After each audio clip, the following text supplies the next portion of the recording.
Entonces, como decía la doctora, este es el sistema nervioso periférico y lo que nos atañe ahora es esta parte, las enfermedades del nervio periférico.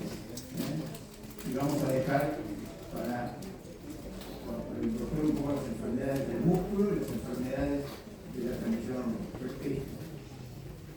Y es todo un desafío porque los pacientes con neuropatía periférica se presentan siempre igual. Se me duermen los pies, tengo hormigueo, me queman los pies, las manos, tengo falta de fuerza y de equilibrio. Esos son los únicos síntomas que el paciente le va a contar a ustedes. Entonces, ¿cómo hacemos para saber cuál es la causa de eso? Si hay 100 causas de neuropatía periférica. Entonces, la charla esta es un poco para ver cómo orientarse un poco.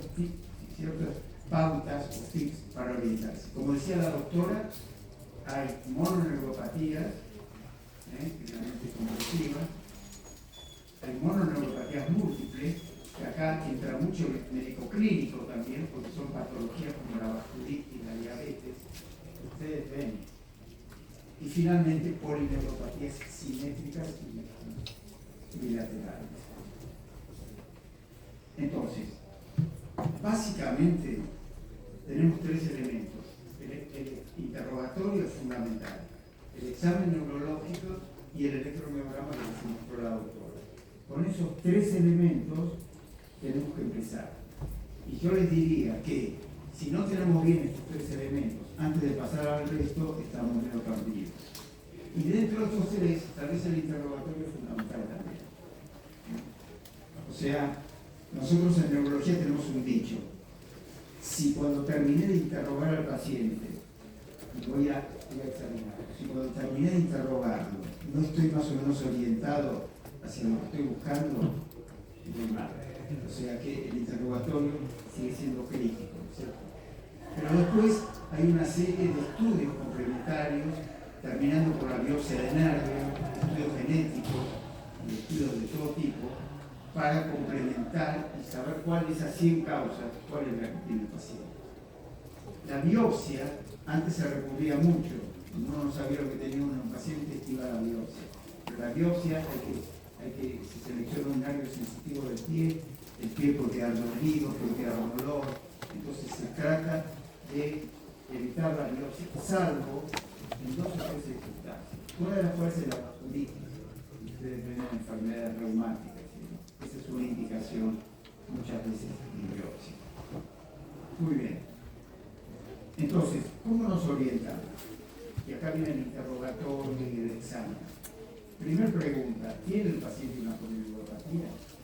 Esa es la primera pregunta. Porque el paciente viene y dice, se me duermen los pies, tengo hormigueos. Y a veces nos hemos equivocado. Yo me equivoqué por lo menos un par de veces. Es una neuropatía y el paciente termina teniendo otra cosa. Entonces, o tiene algo focal el paciente, alguna cosa focal. Y para diferenciarlo tenemos el examen y el electromiograma, ¿cierto? Este es uno de los pacientes con los que me equivoqué realmente, una mujer joven que se le dormían los pies, tenía falta de fuerza en los pies. Y en un momento dado empezó con dolor lumbar. El electromiograma, ven lo que les decía antes, si muestra alguna cosita, están atentos, pero esa cosita está dentro de lo que puede tener cualquiera. Confundió, empezó con dolor lumbar y la imagen mostró esta lesión vertebral, se hizo una biopsia de eso y era un mieloma. ¿No es cierto? La paciente. O esta otra, que se le dormían los pies también, era diabético, el señor era grande, bueno, no es una neuropatía diabética. Y la señora tenía un meningioma. Por el otro médico, era que tengo el meningioma y fue gravísimo. O sea que puede pasar. En ese sentido, la médula dorsal, que es una cosa que aprendí con la médula dorsal es muy traicionera. Y uno, como la médula dorsal no se expresa en las piernas y en los brazos, una patología dorsal a veces siempre estar atento. Una cosa uno no sabe qué es lo que tiene hacer la imagen.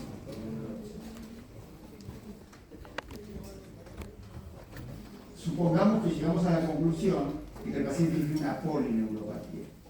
Que no es ni mononeuropatía ni es una función focal. La siguiente pregunta es si es agudo o agudo crónico. Eso es más fácil porque ustedes saben, ¿no? Que un cuadro que dura menos de 15 días y es bien agudo es un Guillain-Barré. El Guillain-Barré puede confundirse con un botulismo, con una porfiria, con una hipocalemia, más rara vez con una rabia. Y el Guillain-Barré a veces nos cuesta diferenciar si es bien agudo o es subagudo, y si en ese caso si es subagudo, si es una forma crónica que se está manifestando. Pero ese es un detalle ya más infrecuente. Entonces, básicamente, la polineuropatía aguda por excelencia es el Guillain-Barré. La doctora les mostró cómo se puede estudiar el Guillain-Barré, si es axonal o terminalizante. Pero ¿qué pasa? Cuando el paciente llega el primer día o el segundo día, a veces el estudio eléctrico no da nada. Eso es la clínica. Y con la clínica sola, si uno no tiene reflejo, y el cuadro que se llama y demás, a veces uno ya empieza con camaglobulina o con camuflex directamente para no perder tiempo y se recupera antes del infarto. La tercera pregunta es, ¿la neuropatía es típica o atípica? ¿Y qué es típico? Típico de lo que nosotros siempre aprendimos en medicina. El paciente que tiene adormecimiento de manos y pies con distribución de gota y guano. Eso es lo típico de una neuropatía, ¿no es cierto? Esto es lo típico. Se afecta más la parte distal de las pies y de las manos, es simétrico, es sensitivo, predomina lo sensitivo y es de lenta progresión. Entonces, cuando viene este paciente, que esto es lo que más va a estar en consultorio, el paciente viene sobre todo con los pies, se me duermen los pies, ¿no? Entonces, ahí uno lo que hace es laboratorio exhaustivo para descartar si hay una enfermedad clínica detrás de todo esto, como la diabetes, insuficiencia renal, alcohol, tóxicos, por ejemplo la quimioterapia del cáncer, puede ser HIV, puede ser el comienzo de un HIV. Y hay un porcentaje de enfermos, bastante importante, la mayoría diría, que vienen, se me duermen los pies, sin acartonar las plantas de los pies y demás. Y cuando me acuesto en la cama siento raro los pies.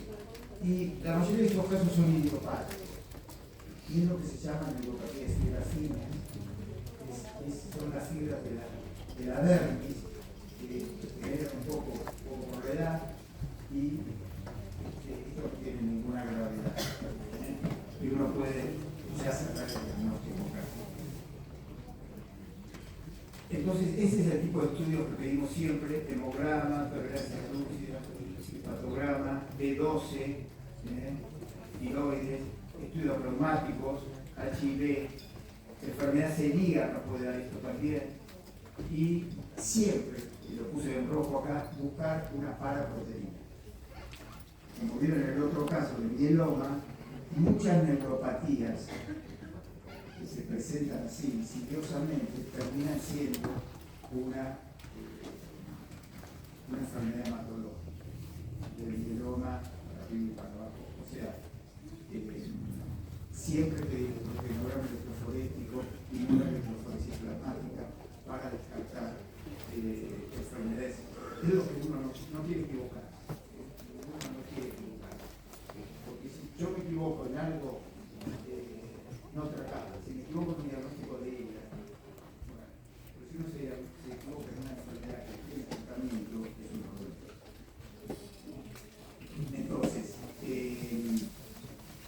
si uno, de acuerdo al proteinograma, sospecha que el paciente puede tener un mieloma, después lo estudiará clínicamente como hacen ustedes para ver si tiene algo hematológico. Muy bien. Eso sería un rasgo típico, que es lo que más uno ve, la forma clásica. Ahora, hay algunas neuropatías que tienen algo de atípico. Y eso de atípico, esos rasgos nos permiten orientarnos hacia ciertas etiologías. Por ejemplo, si el paciente tiene disfunción autonómica, paciente tiene hipotensión ortostática, o tiene constipación, o tiene, no transpira, sobre todo si tiene hipotensión ortostática. Entonces ahí uno tiene que alertarse sobre ciertas etiologías, ¿no es cierto? ¿Cómo confirma uno si tiene disfunción autonómica? Lo más simple es tomar la presión acostado y parado. Si la presión sistólica baja más de 30 milímetros de mercurio, tiene hipotensión ortostática. Si el paciente tiene una neuropatía y es crónica, uno tiene que pensar inmediatamente en la amiloidosis. Y no es tan común, pero pasa desapercibido. Van a ver que los pacientes con neuropatía por amiloidosis en general pasan años en el van al gastroenterólogo por constipación, van al cardiólogo porque tiene una presión baja. Y para saber si tiene disfunción autonómica, si no nos alcanza con tomar la presión así, el TIL test ayuda.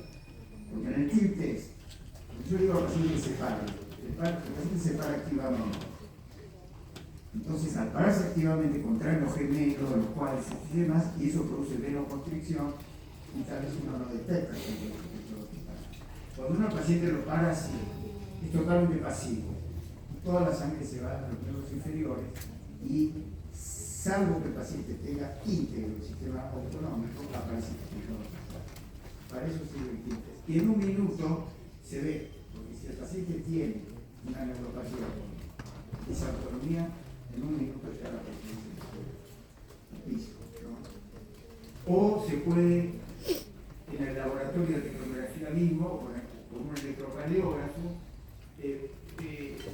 ver la variación de la frecuencia cardíaca con la respiración. En condiciones normales, cuando inspiramos hay taquicardia, cuando inspiramos hay bradicardia, y eso se puede con algún programa, se puede medir. Y cuando respiramos profundo, esto es mucho mayor. Si el paciente tiene una disfunción autonómica por neuropatía, pierde la arritmia sinusal respiratoria, que está mediada por el nervio vago, y tenemos una respuesta plana. Pero eso también lo pueden hacer también tomando el pulso.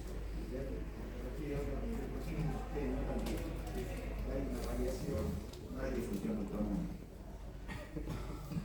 Entonces, Guillain-Barré sería la típica, y de las crónicas, la amiloidosis y la diabetes son las que más producen disfunción autonómica.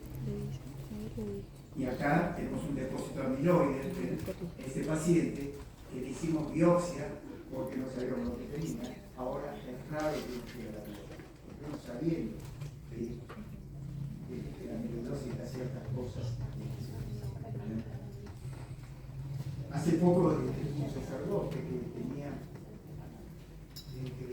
hace años con un problema crónico de constipación y diarrea, y las diarreas eran explosivas, sin dolor.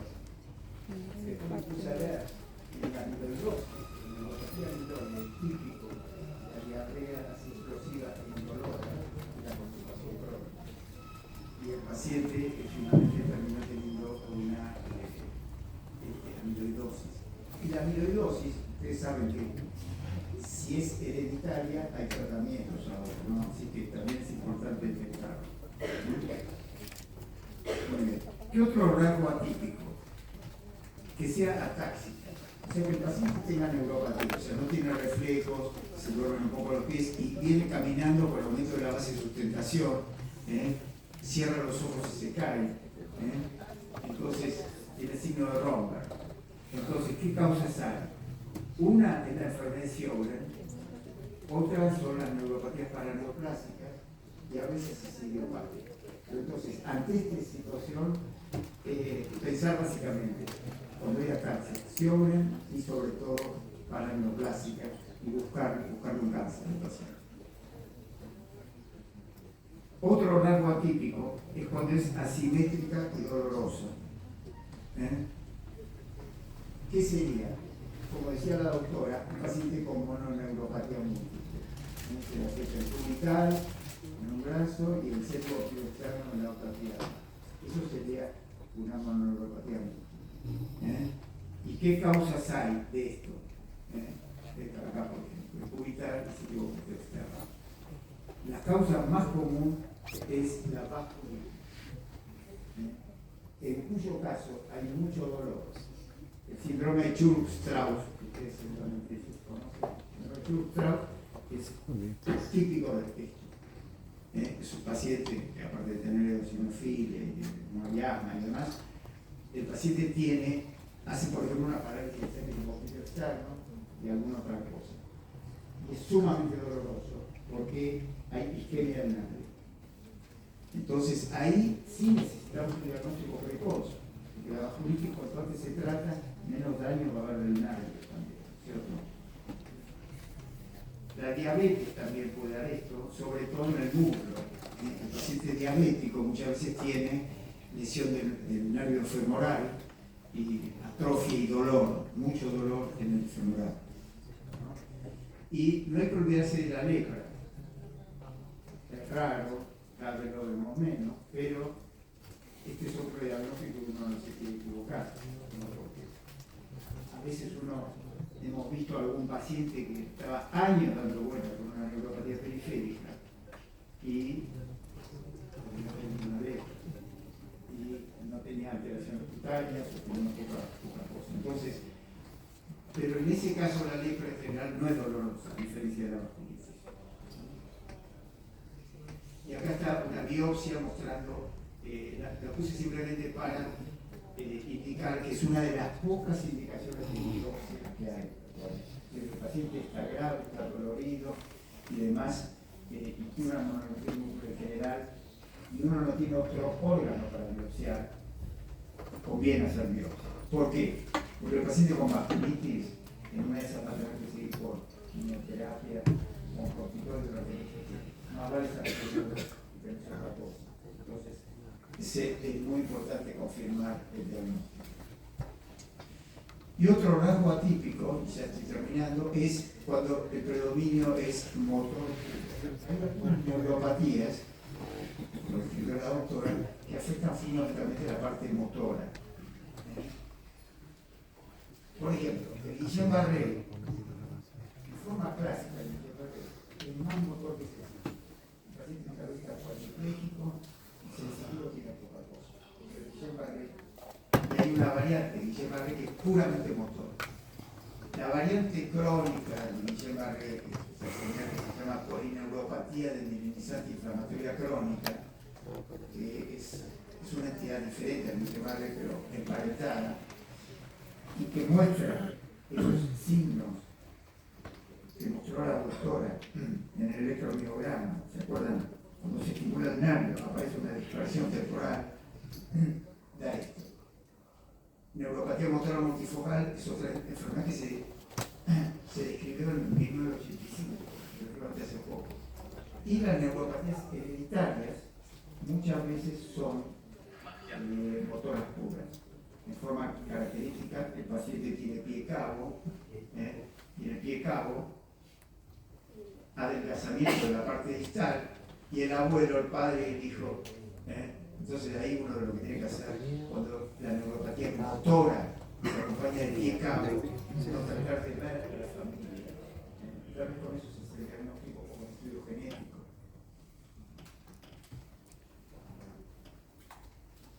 Y para terminar, dentro de las neuropatías es muy importante lo que creo como a los neurólogos, si se descartó todo el resto, uno no sabe lo que tiene un infarto y demás, y el paciente sigue empeorando. Uno preguntarse, ¿no será inmunomediada la neuropatía? Porque si es inmunomediada uno puede tratarla también. Hay muchas neuropatías que uno no va a poder hacer nada, sobre todo cuando son axonales, de acuerdo al electromiograma. Pero las inmunomediadas, como el ataque inmunológico a la vaina de mielina en general, o al nodo de Rambier en general, tienen tratamiento.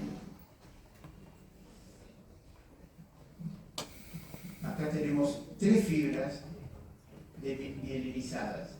La fibra debería ser totalmente negra por la mielina, se tiñe de negro la mielina. Fíjense cómo está desmielinizado acá, cómo está desmielinizado acá, cómo está desmielinizado acá. Entonces, como mostró la doctora recién, vieron que cuando se estimulaba el nervio y había un potencial que estaba totalmente fragmentado, eso pasa, como explicó ella, porque los nervios conducen diferente. Por ejemplo, esta fibra que está muy desmineralizada conduce muy lento. Esta conduce un poco mejor, esa conduce mejor. Entonces eso hace como una carrera. En la medida que uno estimula, entonces el impulso eléctrico se retrasa más en la fibra que está más afectada. Y eso hace que se disgregue la respuesta. Y entonces eso uno, como explicó ella, detecta que puede haber una neuropatía inmunomediada. Por ejemplo, en condiciones normales, como explicó ella, yo estimulo, por ejemplo, este nervio en la muñeca y luego en el codo. Fíjense, la respuesta es muy parecida y demás. En una neuropatía autoinmune, el Guillain-Barré, por ejemplo, cuando estimulo la muñeca, tengo esto. Cuando estimulo más arriba, tengo esto. ¿Por qué? Porque ahí el impulso tiene, hasta llegar a la mano, tiene que viajar mucho más. Al viajar mucho más, es como los corredores, ¿no? Largan, el que está peor, largan cada vez más lejos. Eso hace que se disperse la respuesta. Esto es muy importante, como dijo la doctora, es decir, porque eso nos da la pista de que podemos tener una neuropatía inmunomediada. Okay.